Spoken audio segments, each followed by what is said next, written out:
I immediately, I think within a week, I remember I messaged you and I said, this is going to separate people. It's not going to level the playing field like we think it's going to level it at first, but it's the disparity between a good marketer and a bad marketer who uses ChatGPT for everything is going to widen.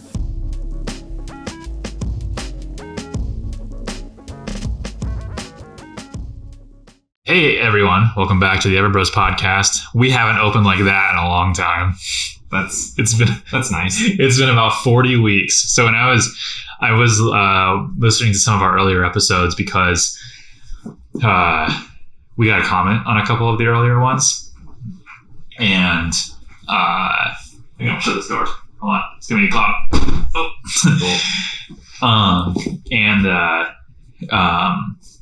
I'll move the mic back. Man, it's like picking up a lot. And we gotta. Oh, let me change the setting. Yeah. Wait, maybe. I don't know. What if we just move it closer to me? Yeah, just move it closer. I talk so loud. Okay, you say, wait, look at me now. Dude, you're in the yellow now. Okay, I finally did it. Yeah. Dude, why is this so loud? I'm gonna have to limit Put it in the middle. I think the middle one. What's the middle one? This is the middle. That's the one. This is ideal.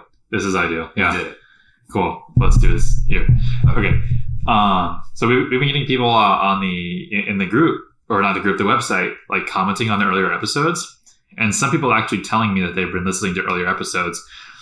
And so I was like, well, let's just like listen to a couple of them just to see what happens. And I was like, wow, we actually had like an opening, like welcome back to the Everbros podcast. And I was like, we moved away from that pretty quickly. Do people like that? Did they like that? Did they want us to do it? No one's ever said that, and I honestly don't want to do it. But the only reason why I did that is because there was some information that we left out in the opening of the last episode, and that is that Cody surprised me by coming to. Well, Cody didn't. Lauren surprised me by having you come to Minnesota for my birthday. Yep. It's my birthday this weekend. Ooh. And so if you're watching this video in the future, when we finally decide to post all this, I'm wearing a birthday cone hat that Lauren got me. And as they listen, it will have been your birthday. Yeah, probably. I mean, well, yeah, as you listen, it has already been my birthday. It's on April 22nd, and we are recording this on Friday, April 21st. So hence why Cody made the trip to come up here. But it's also not like you had to request a time off or anything. I had to check with the boss. He said it was fun. So what was really funny about this is when Cody came up, he got me a present. And if you have watched the other episodes that we haven't posted yet, but in the future, Cody was drinking out of this turquoise coffee mug that I am now holding in my hands for the first time ever. And I gave him a lot of shit for ordering a cup off of eBay. Yep. Because you paid $8 for it. I don't remember what I paid for it. It might even been, I could look it up, but I don't want you to make fun of me more. But now we have matching cups. Wait, they're matching? Yeah. You didn't tell me they're matched. It's okay. Yeah. So he got me this cup because I made fun of it, and I didn't make fun of this cup. This cup is fine. I do like this cup. Now that I'm holding it, but I would have never bought a cup on eBay because you can get coffee mugs at the dollar store for $1.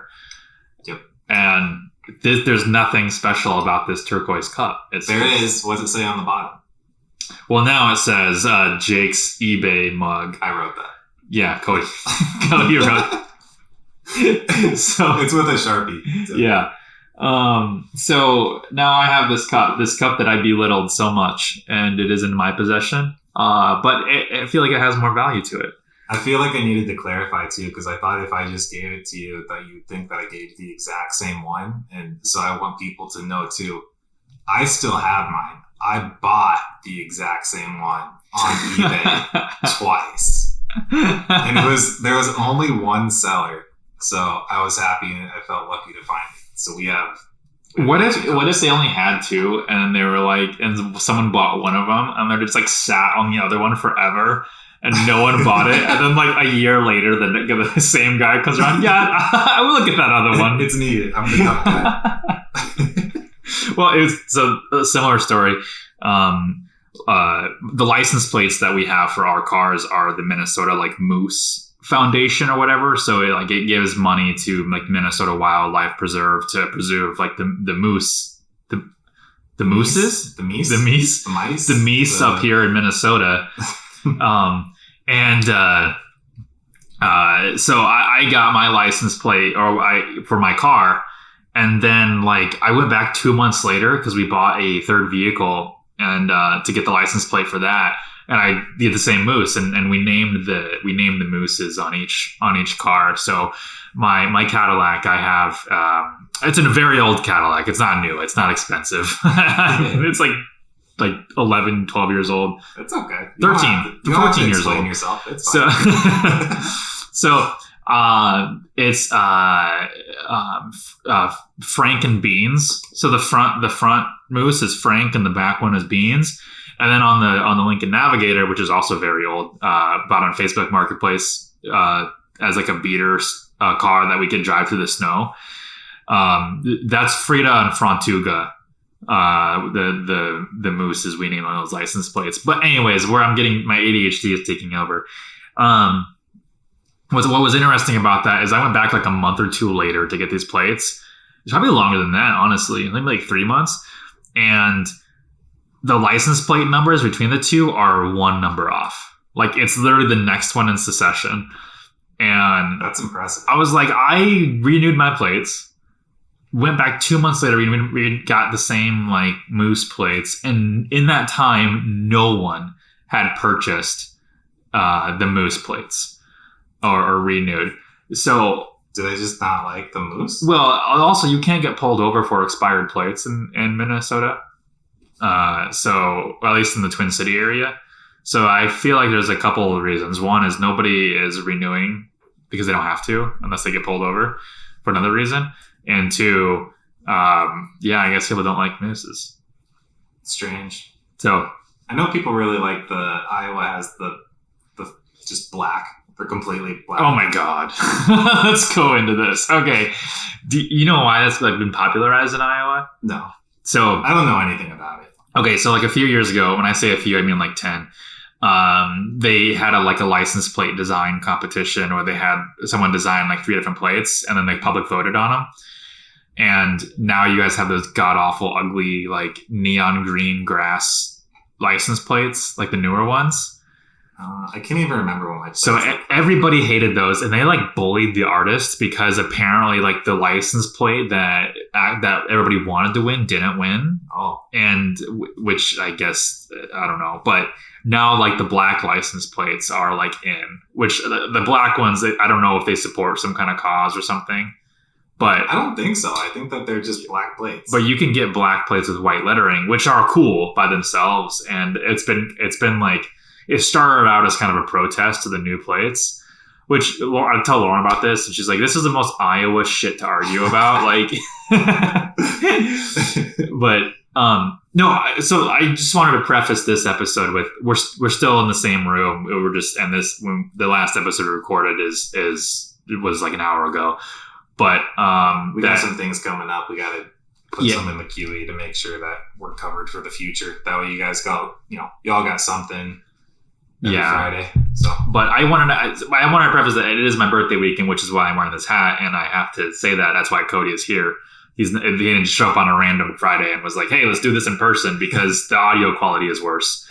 But I had a different cold open, and speaking of our earlier episodes, there was a cold open where we talked about, or not a cold open. You were talking about BuzzFeed. Oh yeah, and. I was like, are they still a thing? Okay. Okay. Yeah. I know where you're going with this, I think. So in Stacked Marketer, plug, they posted a piece about Stacked Marketer. Well, my recording says, "Hey, you're not here. We're going to close this meeting. Stay in this." Why is it doing that? It does it to me sometimes too. Even if I'm just recording myself. So in Stacked Marketer, there was an article about how BuzzFeed News is closing down. and they can't stay profitable. And I was like, see, I knew. So they were a thing logistically, but like relevancy wise, they weren't a thing. BuzzFeed itself, like the instant articles or whatever, like the listicle stuff, that's still a thing. Yeah, sure. But like BuzzFeed News, nah, they're donezo now. So now I feel vindicated. So what was BuzzFeed News? Like, what was the difference? I don't even know what the differentiating factor. If you ask me, they are like they were a left-leaning news outlet. Okay. So like BuzzFeed News definitely leaned left politically, and even when you find like those like news like baseball diamond or those not baseball diamond news like quadrant things, they had BuzzFeed kind of on like further left, and they post like a lot of stuff like Vice News does, stuff like that. So and it was very much geared towards like the millennial and Gen Zer.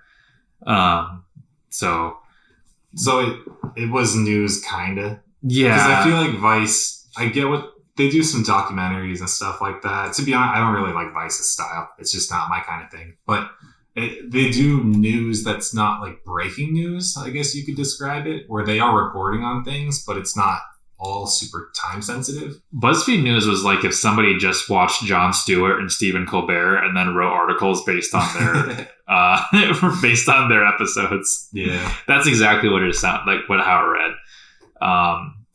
But yeah, I wanted to bring that up because I read that, I think, yesterday morning, and I was like, huzzah! Are there any news sites that you like to read from? No, there aren't. Really? Yes, I used to. I lean right politically. Well, I did. Now I'm like way more centrist.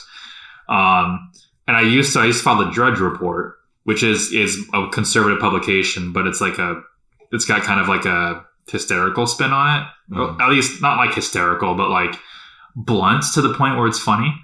But now I don't, because now everything is so polarized that I don't read any news at all. Yeah. Okay, ask me. Hey Cody, do you follow any news sites? Good question, Jake. Glad you asked. Yeah, there's a few. I find myself repeatedly on New York Times, Business Insider. You get to pay for New York Times? Yeah, but you get so many free.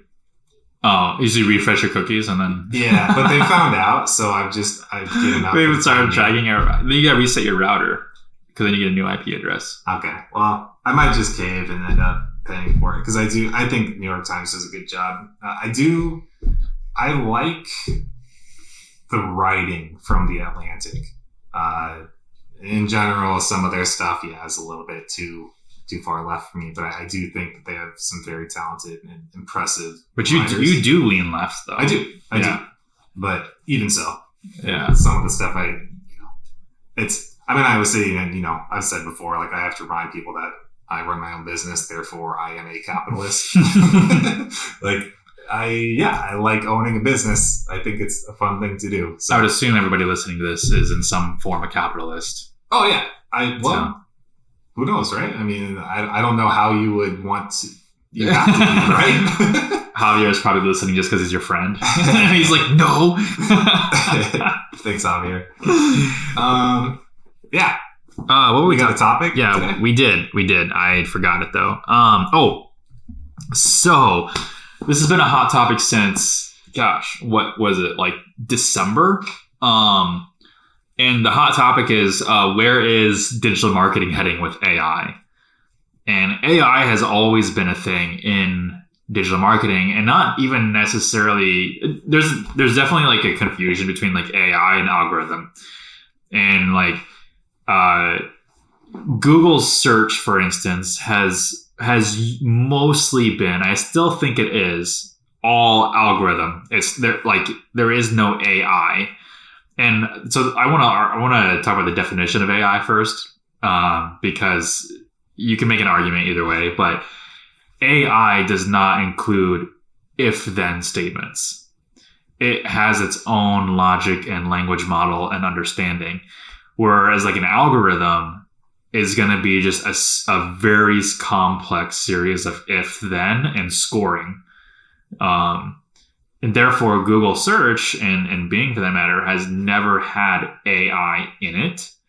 it's just been very complex algorithms. Whereas now, like Bard and ChatGPT are actual AI because it's not if-then statements. They're learning as you type. Whereas like Google's search algorithm can't learn. That's why you have to have people adjust it. And those are algorithm updates. If Google search was AI enabled, there wouldn't be like manual updates every week. It would be updates every single day, every minute. Yeah, just constantly. But they did just have that news thing about it, right? What? About, what was it called? That basically Google might have a major update to the search. Oh, Maggie, Project Maggie? Yes. Yep. Or Magi? I can't remember. I don't. It's some Diablo shit. I saw the headline, I skimmed it, and I thought, oh, this to me just sounds like Google doing a minor panic because they weren't prepared for how successful ChatGPT has been, and they have to put something out there to show that they are, Yeah, so I sent that. Then I also sent that. So I've made some wild claims lately. I've said that I think Bing is gonna. I think they're gonna pick up get up to like 15% search market share. Dude, I hope so. Which, yeah, I do too. Which is huge because they're at like 3% right now in the US at least. And obviously Google has the rest, but I think they'll get up to 15% because of their integration with ChatGPT. And they're pioneering AI, conversational AI ads, which is way more than Google is doing. Google can't figure it out for some reason because Bard is just terrible. Okay, well, let's talk about that. Let's back it up. I want to say first, I've been a major skeptic of all of this and a general hater on especially AI writing. Yeah. Because in the past, Jake has brought up a few examples that we've tested out, like Jasper. Yeah. I think Jasper was the original one. It used to be called Jarvis, and then they probably got some kind of Disney copyright shit, so they so they had to go to Jasper. Yeah. So, but Jake's definitely an early adopter, so he finds out a lot of this stuff before me, shares it with me. We test it out, and up until most recently, I was always a hater. Right? I'd say, look, this just isn't sufficient. It's not good enough, and then ChatGPT happened. I remember when that happened. I was like, hey, you got time? I got to show you something mind-blowing. And then this is in December. So like ChatGPT came out in like late November. And so I discovered it in I think early mid-December. And he goes, okay. And then I didn't want to send anything to you because I knew how much you hated on Jasper and the other AI stuff. So I was like pretending like I was having to answer questions about or like write a blog post on like fertilization for like our clients, just kind of guinea pigging it. And your face where you were just like, oh, holy shit. But I remember like we were both scared. I was shook. I was shook hard because I just didn't think that it would ever actually get this good.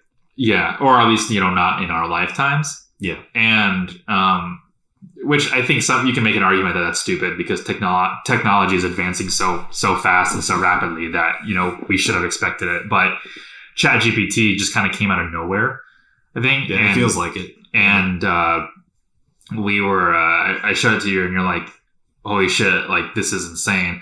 And there was a lot of skepticism on where exactly the world was headed with it at the time, because when you see something like that, the first thing you think of is this going to replace my job? Like, a phone call is here. God, I hope that shows up on the recording.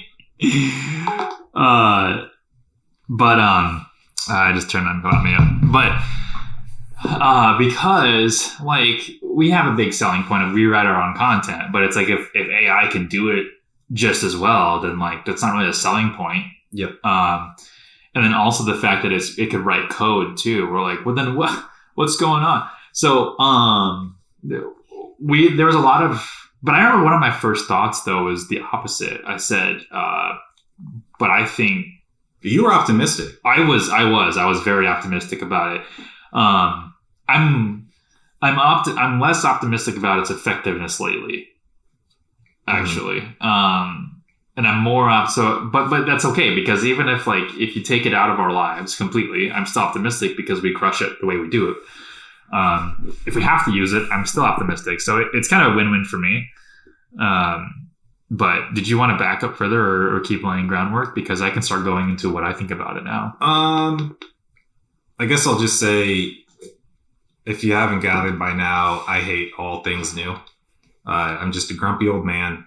And my initial reaction, my knee jerk for everything is I hate it, until I actually have some time to think about it, play with it, test it, that sort of thing. And so that had been my experience with AI. And then when I was shook. I was shook hard when ChatGPT happened, so much that Jenny's working in the other room, and I say, Jenny, you got to look at this. She said, I can't right now. I go over, I briefly describe it to her. And this is our 9/11. Where were you when you discovered this? And I told her it's good. Like it's really good. And she right then and there canceled the subscription that they had been using for Jasper. I can't remember what they were using, but she just messaged and said, well, if Cody believes it, then I'm sure it's good, because he wouldn't say this otherwise. Because I was the biggest hater. And then, so then we went to Bard, which I want have you been playing with Bard? I have not. No, okay. So like my experience with it is like relatively little, because I've only seen what the responses that it's giving and news about it, which hasn't been great. Yeah, it's not bad. And if it had come out before ChatGPT, people would have been impressed. Mm-hmm. Like it's very good, but it's almost like ChatGPT was like 30 years in advance and Bard was like 20. Yeah, it was the Vine. You're just like it was the original Vine of TikTok bots. Yeah. So, but yeah, because I do Japanese stuff too, I tried playing with both, but Bard just can't touch it. If I do anything in Japanese, it's automatically done. Whereas I've asked it ChatGPT questions in Japanese too, and it does also a great job. So it's just insane. I never saw it coming. But yeah, anyway, the question at hand is, where do you think we're heading with digital marketing in particular, with AI, and how do you think it will impact us and our jobs? Yeah. Okay. So I've got a lot of thoughts on this, because I have been kind of following it, and like you're always trying to justify your value. Even before AI, digital marketers were trying to justify their value. And, then it kind of became like, okay, well, I've got to learn more about this so I can establish more KPIs and like the actual drive results. But what I think it's going to do is it's actually going to separate the bad SEOs with the good SEOs. So a lot of people think that it's actually going to level the playing field between like good marketers and bad marketers, because now it's like good marketers who do copywriting, for instance, and maybe that's what they do. They do copywriting for Facebook ads or Google ads or whatever. ChatGPT now produces a lot of these really good ideas. Like Lisette uses them for ideas for Google ads. Yep. And, they are good. They use like colloquial idioms, and they use, or colloquial metaphors, which are idioms. And then they use like, just, you can make them quippy or jokey or whatever. Yeah. It takes your feedback. Yeah. And with content, like you can pump out a 8,000 word blog post in 10 minutes. You just have it load and just do prompts and everything. But I immediately, I think within a week, I remember I messaged you and I said, this is going to separate people. It's not going to level the playing field like we think it's going to level it at first, but it's the disparity between a good marketer and a bad marketer who uses ChatGPT for everything is going to widen, because platforms, especially if you're in the SEO industry, platforms like Google are going to focus on things that AI cannot do, as well as like a human. And not because AI provides bad results, but because AI can't predict human behavior, and at least not yet. So what I think is going to happen in terms of search, because that's what we do. So if you're not in search, this might not be as relevant for you.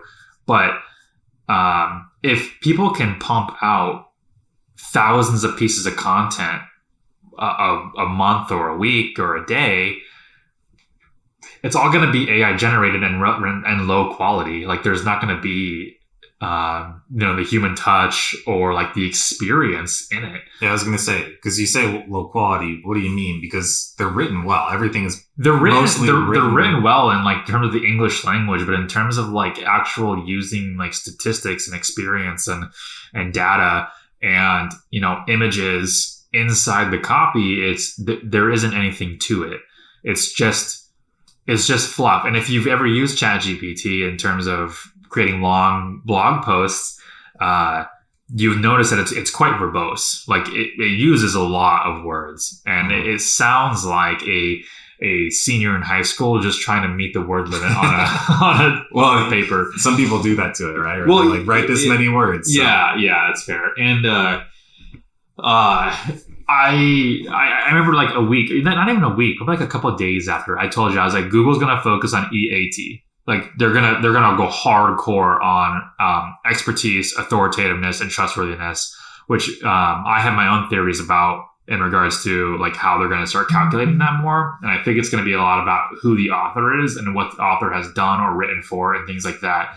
But I think Google's also going to start documenting the voice and style of authors as well, and correlating those to the author profiles. By author profiles, I mean like for me, I've written for Search Engine Land, Search Engine Watch. I've written for like Turf Magazine and a bunch of other industry niche magazines, and I also have my own blog. On each of those, I have my own author profile. On each of those author profiles, I link to a centralized site, which is Evergrow Marketing, our agency. And I think Google's going to be able to pick up on that and recognize my writing style. And like they can use AI to recognize writing style as well, just like ChatGPT. If you're in the SEO community and I say, hey, write a response to this SEO question in the style of John Mueller from Google, it will, and it sounds just like John Mueller wrote it. Yeah. And so if ChatGPT can recognize the style of how someone writes, I'm sure Google can recognize the style of how an author writes. Not even like 2 or 3 days after I said this to you, I was like, they're going to focus on EAT. They released EEAT. Yeah. Like the timing couldn't have been perfect or more perfect. It was like, oh, not only are we going to focus on, the expertise, authoritativeness, and trustworthiness, we're also going to focus on experience, because AI can't have experiences. Only people can, at least right now. What was that movie with the guy who dates did you ever see that? He dates the AI girl. Like was it called Her? Maybe. What movie? Who started it? I can't remember his name. Let's look it up. Her. Was it relatively new? It sounds very familiar. Relatively, I think so. Her movie. This reminds me of 2000. Geez, no, we're dinosaurs. 2013. Oh, so yeah, it's like who stars in it? The guy's name is, I do not know. Starring,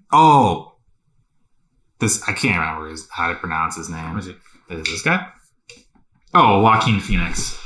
Joaquin? Yeah, Joaquin Phoenix.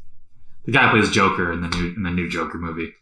Wow, he's got a lot of variety. I said new Joker movie, like it didn't come out in like 2019 or whatever. And anyways, that was not helpful for anyone. No. I do remember that, but I didn't know it was that old. That's 10 years old. That's a decade old. Yeah. Okay.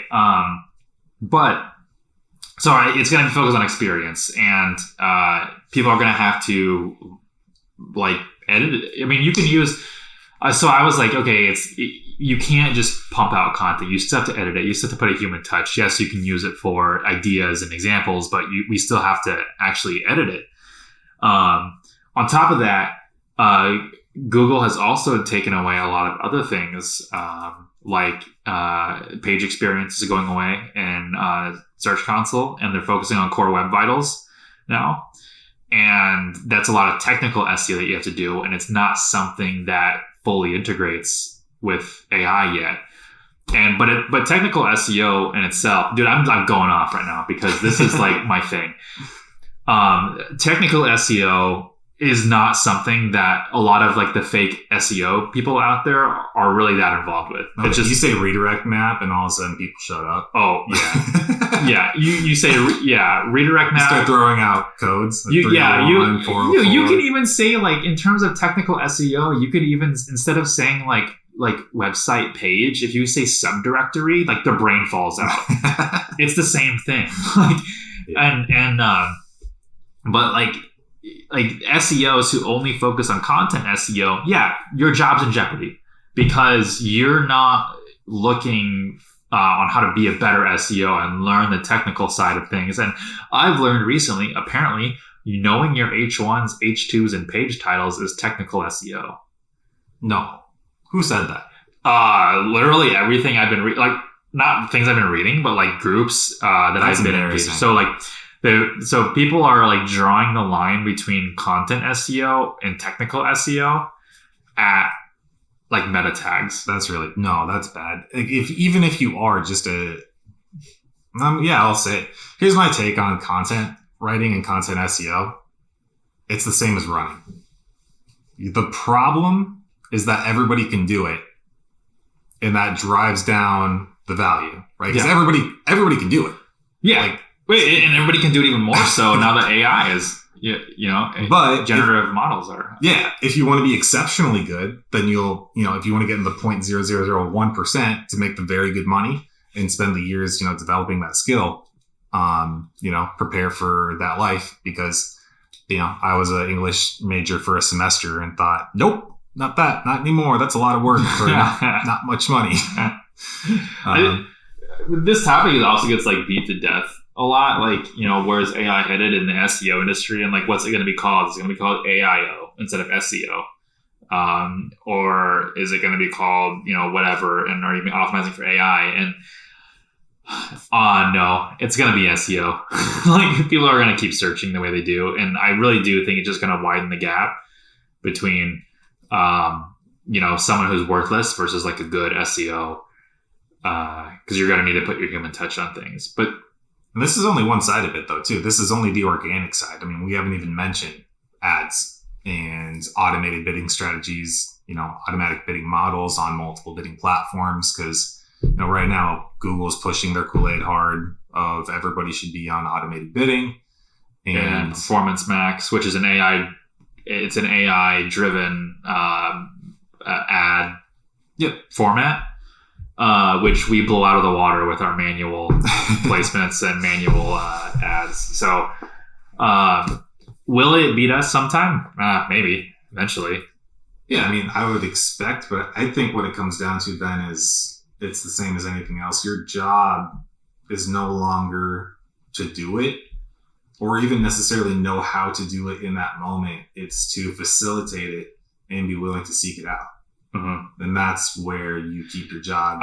I've always said this, and it's never your job to know all the answers. It's your job to find the answers. Right. And eventually, mine and Cody's job might not be so much focused on ads and when everything's AI driven. Our job is just focused on providing leads.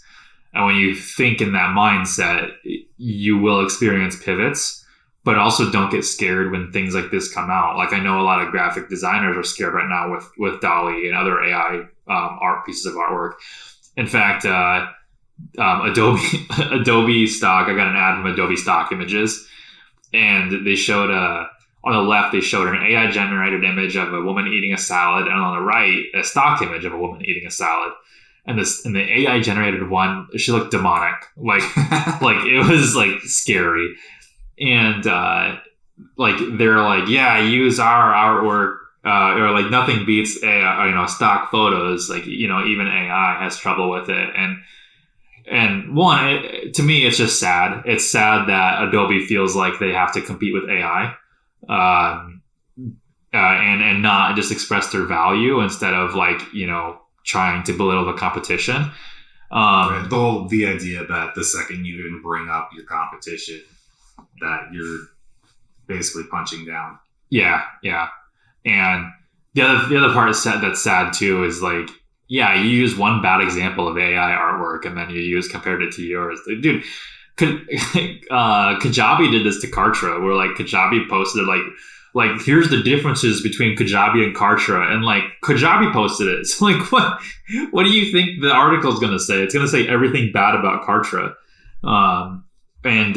So but in terms of graphic artists, like it's not going to replace graphic artists, because you can't get AI to make one little adjustment, and you can't like point to something and show what you want it to do, whereas a graphic artist can.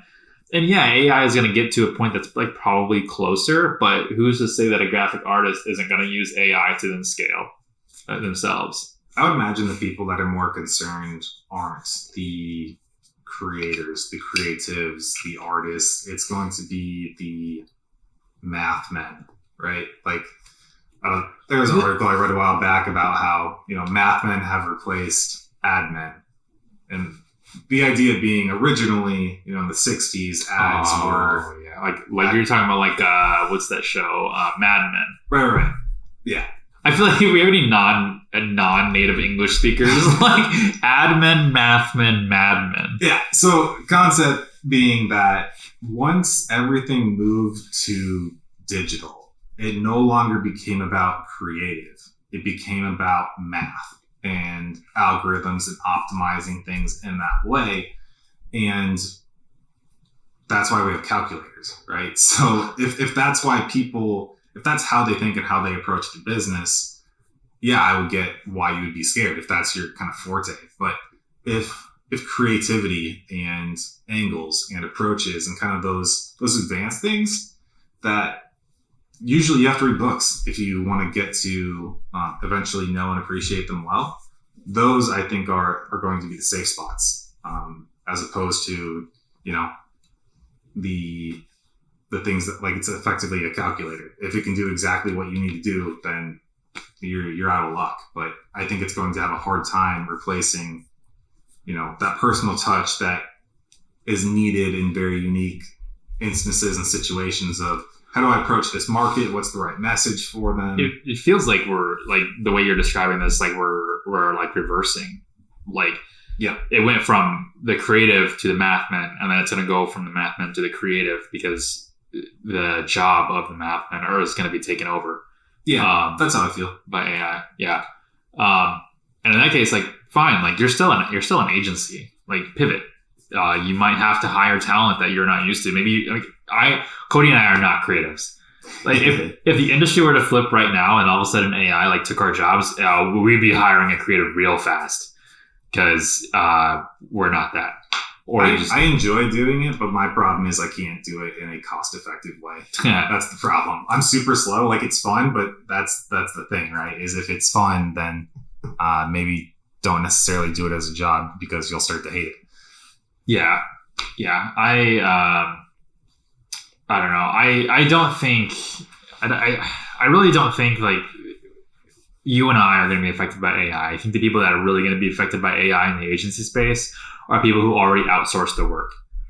And if you, I mean, if you outsource your work already to like the Philippines or like to someone on Fiverr, yeah, you should be worried. You're already running a thin business, and then you're shaving off even more. I mean, this is business 101: is own as much of the means of production as possible to stabilize things. And the more you take away from that, and the less you have, the more volatility you have, and you end up being the e-commerce bro, with a 5% margin drop shipping, Amazon FBA, whatever, right?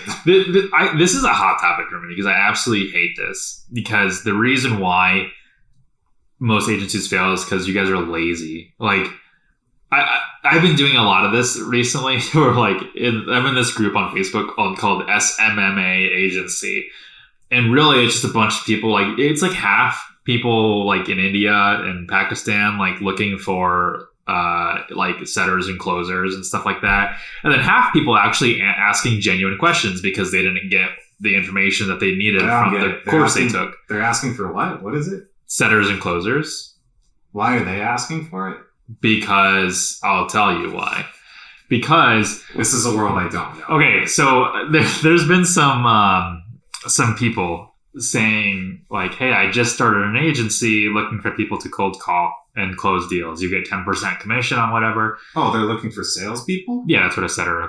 They're looking for people to set appointments, basically. Oh, so they're just okay. They're hiring a salesperson. Yeah, but when you call them a setter and a closer, you're implying that they're only being paid on commission and not a wage on top of a commission, which is how salespeople are typically employed.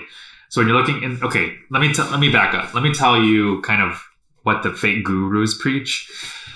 What they preach is that you don't have to actually know anything about owning an agency or executing the work. What you do is you get people to outsource the work to, and then you create a service that people want to pay for. So like social media marketing, hence SMMA, social media marketing agency.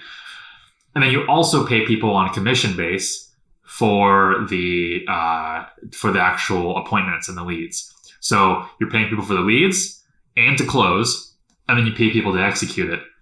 And then you're a professional facilitator. Yeah. And then you sit on a theoretical beach sipping cocktails, which doesn't actually happen. What happens? Why? I just don't. What happens is nobody buys into you, and your setters and closers don't actually close anything because they have no risk. They just, you don't have to close anything, and your prices are too high. You have no brand identity. No one's gonna come to you, and because no one's talking to the owner. And then on top of that, the services that are being executed, you then got to pay the contractor for that, which is someone you found off of Fiverr or someone in the Middle East. And the services they offer are just awful. I swear, some of these guys only do it because they like being sketchy. And I truly believe that, because when I hear how elaborate some of these plans are, and I think of, what if you just went legit? But when you take a course, when you spend a few grand to take a course or a mastermind, like in our last episodes, and they tell you how to do it, it's not complicated. It's really easy in theory to just follow the instructions, and then boom, you're a multimillionaire. Except you're not. Like, that's not the reality of things. But okay, so back to the group here. So people are like, I'm just starting an agency. I'm looking for people to get me leads and close sales and cold call. And like they say cold call. Every time I see one of those, I come and just say, why don't you do it? It's like, you're just starting an agency. What, are you busy? Like, yeah, this sounds like this. It just sounds, I don't know. Another person said, I'm just starting an agency looking for people to execute the media buying. I'm like, why don't you do it? Like, why are you starting an agency if you can't even do the work? Some people just have, I don't know if it's confidence. I don't know what it is. I just find it very strange to go start a business that you don't know how to do. This stuff just gets me pissed. Like, I get so mad. People like are starting an agency, but then like they don't. They're basically just like it's just arbitrage, right? Like they sell a service for a higher price, but they buy it from not only closers but also it is the lazy thing, because you're already doing one of the easiest businesses you can do. Like, this is already, I mean, no offense, right? But if we're just talking about the logistics of business and complicated businesses and simple businesses, this is a very entry-level business. It's very entry-level friendly. It has, unlimited upside. You can scale it very big. If you love it, there's all sorts of opportunity and stuff. But as far as complexities go, this is not a hard thing to do yourself. No. Cody and I did it, and we're idiots. So I I've told people before too. I think it's a good test to find out for yourself if you're cut out for this, and if you're the kind of person who should go do it. Because if you try this and you find out that this stuff is hard, I wouldn't. I just wouldn't be an entrepreneur. I just go be an S-tier player on somebody's team, make very good money, and work your way up there. But it's we need to have the girls on sometime and ask them what it's like to date an entrepreneur, because I bet they'll say nothing good. and then and then we can communicate that, because I also feel like a lot of people try to take the entrepreneur route. This turned to a different episode, but I also feel like people take the entrepreneur route to like set themselves apart and like be recognized and be seen. But honestly, like if anything, you're just seen as a joke until you start making serious money and then start like showing people like this is real, because no one is going to take you seriously until you start doing that. And the more you try to like convince people that it's going to be big, the more of a joke you look like. And I always am a big proponent of like growing in silence. Don't say anything. Just like, I don't know I can't think of any entrepreneurs I like that call themselves entrepreneurs in like a very serious way. I don't tell people I own a business. I actually just say, like, people that say, what do you do? I say, I'm in marketing. I didn't start changing like how I present myself in some business situations until I realized we were doing an interview, and we were? Yeah. We were interviewing a potential team member, and it was obvious to me that they didn't realize I was a co-owner with 50% of the company too. I think they just thought I was hyper aggressive. So from that point forward, I started making it more clear to people that, I'm a 50-50 guy here. I'm the other half. But it's funny because like when we get on other calls with like Dylan, was it Great Fox? Mm-hmm. Yeah. To me, it feels like we were talking to somebody else too, but like there's some situations where like I join, I'm like, do they even know I'm like the CEO? I can't remember who it was. Like we were just on, and I was just listening. Is it primarily you call, and I was just on, and you were the one that was like grilling.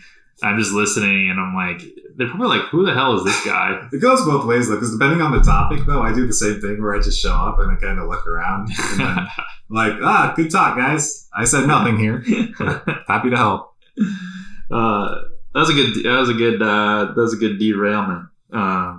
We're on but I mean the sentiment is still very similar. Is like if you rely on AI to do your business, that's the same thing as relying on other people to do your business for you, and it's just a lazy way out. And someone who's contracting work and also hiring setters and closers will never be better than me and Cody. Like this sounds very like self-righteous and just kind of, I don't know, narcissistic, but like it's true. Like, and I believe that to my core, which makes us, I think, better in by default. All of our work is in-house. We control the quality, and I can guarantee you we have way higher margins than you if you're doing that. So don't buy into the contractors. Don't buy into the just do AI for everything. Like actually learn some of the things that you can apply AI to. Like we use AI, we use ChatGPT in our business, but we don't rely on it. Like Eva, she used ChatGPT to write some stuff for a client's website, but there's very strict rules about not using that alone. Like you can use it for ideas. It's not just copy and paste. Yeah, but you have to edit it and put your own touch on it. And I can tell that she does, because there are certain, like every time I do like a check on the sites, I see like blends of words that like, I'm like, that is weird. Doesn't belong there. I'm like, if you were using Grammarly, you would have caught that. But I can tell, like the last site I looked at, I couldn't even tell it was ChatGPT. And usually I can just read something and just go, this looks like ChatGPT. It's got a flow kind of. Yeah. Yeah. I've been calling people out on that on Facebook groups because like someone will like, I don't know why it's a thing, but people will be like, what is digital marketing? Digital marketing is, and like they start like this in like a digital marketing group. I'm like, what the hell are you doing? but it reads very much like ChatGPT, and I just go, this sounds like it was written by ChatGPT, and it gets tons of reactions. But she uses it for writing content, getting ideas, and then Lisette uses it for like getting ideas for different headlines for ads. But none of them use word for word what it outputs. So, but it allows us to work more efficiently. It doesn't necessarily replace jobs. I guess you could make an argument that it replaces the need to hire more people if more people can get more done, or if less people can get more done in a short amount of time. Well, that's the thing I think people are afraid of, is people who are beyond our position in much bigger teams, is if, this happened to them and now they're able to do this much more efficiently, and now their team is severely bloated because they previously had this and now it's just seen as fat that needs trimmed. But that's also life. I mean, right? Get good. That's Get good, son. We should just call this episode "Get Good," but spell it good, G-U-D. I'm a big believer in be so good they can't ignore you. Right? I took a lot of, or I guess I can't say a lot. I took some strange career changes early on. The biggest one being I went from SEO over to PPC when there was a management position available to me if I wanted to do that instead. And I just looked out 5 years in advance and I was like, I don't want to be just a manager. I want to know how to do all of this. So I switched teams and started learning the whole entire thing. So I think that's what people want to see, right? Is the T-shaped marketer. I have a baseline understanding of everything across the board, and I have especially good expertise in this one particular field. And I think if you do that, you're going to do very well. I've never heard the T-shaped marketer before, and I am in love with it now. Oh yeah, yeah. I think it's handy. I will settle for an N-shaped marketer. N? Specialize in two. Okay. Yeah. Then you specialize in two. What's the middle do? What? No, that's a capital N. I was thinking a lowercase n. Oh, okay. Yeah. Yeah. I like to do two, like SEO and Google or Facebook would be probably my two. But because PPC, but I also feel like PPC in general also is getting more and more automated. It is, yeah. And it's kind of like Google business profiles. Like before, like there's a huge demand for like just GBP optimizations, or back then GMB optimizations. And now like Google has taken away so many of the levers to be able to optimize a Google business profile. It's basically like how many reviews are you getting, and then also where are you located, and like that's it. Obviously, there's a little bit there's more, but those are the primary factors, and it's causing a lot of issues with SEOs who relied on things from like 10 years ago. And they're doing the same with ads. They're taking more away in terms of the knobs you can change. So from mine and Cody's perspective, we're actually not scared of AI.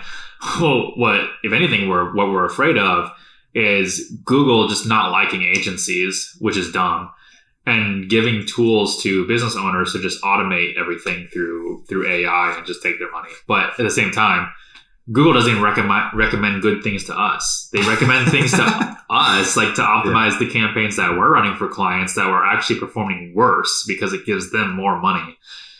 And just by us recognizing that and not totally drinking their Kool-Aid, we can provide better results to business owners using their own AI recommendations than business owners can if they do it themselves. Yeah, Google's in a unique position, I think, and I don't think other ad platforms are quite here yet, just because of Google's dominance, and most people know it's kind of the first place to go. But when I think of their AI and them saying that it's good, I think maybe if you compare it to the general populace and everybody out there who's using Google Ads, maybe it is. Maybe it is better than the average because of the things that other people are doing and how not great it is. And then maybe the people who are at good agencies, or the people who actually know what they're doing, are just the true exceptions. I'm not opposed to the day that their all of it, their bidding strategies, their automated campaign setup, whatever. If it can beat us, okay, cool. Fine. It sounds easier. Yeah. And then we'll pivot. We'll see that and we'll say, okay, well, we need to figure out where to go next now. Mm-hmm. How else can we make this attractive to our clients? And to be fair, like we're always thinking about where do we go next, even before we have to pivot, just because there's always room to grow and room to improve. And maybe like I imagine we get to a point where we're dominating every digital medium in our niche that is relevant to where we go, okay, well, do we do print media now? I mean, it never really ends. You're at the end of at your core, you're a marketing agency. It just depends on what you decide to specialize in at any given moment. And every marketing agency pivots from doing one service to doing multiple. When we first started, we offered packages, like tiered packages. Or I offered them boutique stuff. Cody joined, we pivoted, and we just did productize one thing, SEO, PPC. I guess that's two, but one thing. And then after that, we're like, okay, we got to add in upsells because people are asking. So we added in Facebook, which we still don't really do, but we have it. Well, and we kind of did some preemptive planning with that too, where we created these packages knowing what we're going to build and grow into. Some of it is just to let clients know these are high up on our to-dos, but also if you're happy with what you have going on too, then a lot of other people are also coming for it. So there's a balance to growing in that way and then growing in additional services too. I imagine if we had higher market share overall, and then it was harder for us to acquire new clients, then spending more time on upsells makes more business sense. But that's not the case right now. Yeah, no, right. I think when we offered Facebook, that was more of a preventative measure of having clients leave us, because there were certain clients who aren't with us anymore, but crazy how that goes. I know, who wanted Facebook ads, but we're like, well, we don't really offer it. We can offer it as a test, and they left, but they left for other reasons. And now it's like, well, we don't have clients asking for Facebook ads because they can't even max out their Google ad budget, which has the highest ROI. And so we're just accumulating clients the way we've been doing things and scaling like crazy. I think we mentioned this before. We closed out last year at $233,000 in revenue, and we're projected to hit $500,000 this year already. So we haven't needed to expand our services at all or like really pivot. If anything, we just double down. But yeah. So where is digital marketing heading with AI? I don't know how to summarize that. Yeah, there isn't a summary that you can. Nowhere's scary unless you suck. That's not. I don't know about that. I feel like that's a bad way to end. No. Yeah. Yeah, don't be scared. Yeah, I mean. Well, okay, no, I get it. It was a little too punchy for me. Be scared if you should be scared. If you're outsourcing everything, be scared. Yeah. Also, take a long shower and think about your business. If that's how thin of a business you're running, because that I wouldn't sleep at night, personally. You didn't sleep at night when you first heard about it. Yeah. I remember you were up and you're like, but that's implying that like we're saying that we were like scared of, it was more of like brand new and we were not seeing where this was going exactly. But it is scary to think about how your business is just going to fundamentally shift, whether it's for the worse or for the better. Yeah, well, I think for us and for a lot of agencies, depending on, you have to balance, I don't even know how to explain some of these concepts. Like you have to balance doubling down where you're seeing success with diversifying for the sake of stability of the business, right? Mm. It is smart to double down and make more money when you see something working and it's relatively easy for you and you can scale it quickly. That's great. It is a problem when, say, you're an e-commerce store, you start seeing success on Amazon, you start focusing on Amazon, all of a sudden 90% of your sales are on Amazon, they increase their fees and you're no longer profit positive or something like that. Like putting all your eggs in one basket. Right. You have to make strategic decisions in that regard and just weigh the two, and it kind of comes down to your risk tolerance, how risky you want to be, and the kind of business that you want to build too.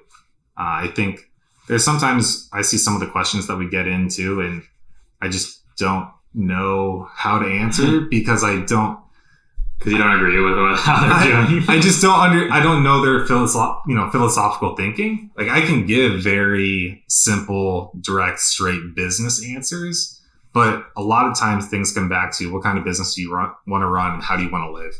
And, if you don't care, then I guess it doesn't matter. Yeah. Like, if you want to be an influencer, then sell courses, I guess. But yeah, if you want, just don't message me if you want to be an influencer. Honestly, I don't have. I mean, I'll tell you, if you want to be an influencer, I mean, you got a lot of work ahead of you, and I'll point you in the right direction. I want to be an on-influencer.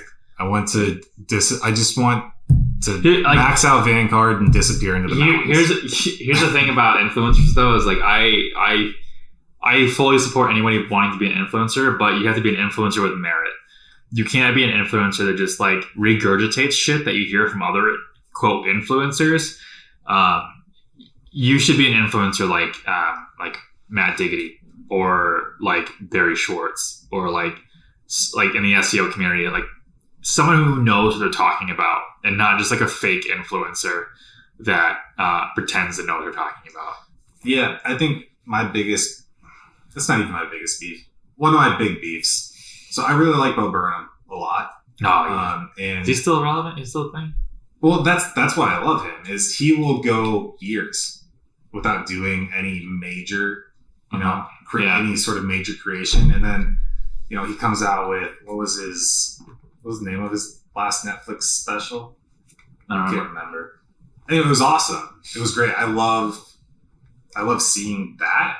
And I think people who want to be influencers, the issue with it, to me, and what I would struggle with is the important things don't happen every single day in a way that's exciting to report.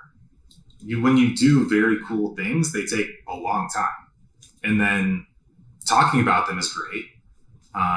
But, when I was paying down, $80K of student loan debt, it wasn't cool. But when you did it 5 years later, and you said you did it, everybody's like, wow, that's really cool. Well, yeah, it's cool after the fact, right? But it's not, nobody wants to see, I can't be on TikTok saying, yeah, I'm working today, and I'm going to make money, and then I'll put it towards the debt. And so the coolest things take time, and I like the influencers who take that time. And in some ways, Eminem is another. He'll just drop an album out of nowhere. Yeah. There's no lead. Which has you said people have said you look like Eminem. Actually, that's what I got in Colombia. I think any white. Well, no, okay. So in Colombia, they said like someone randomly called you Eminem, but it's funny because Lauren has always said you look like Eminem. You even look like Eminem in your Everbros emoji, or not emoji, your Everbros character or whatever. What is it called? Caricature. Icon. Dude, why can't I think of words today? It's okay. Whatever. But that's a better place to end. That's good. Yeah. All right, everybody. Thanks for listening. See ya.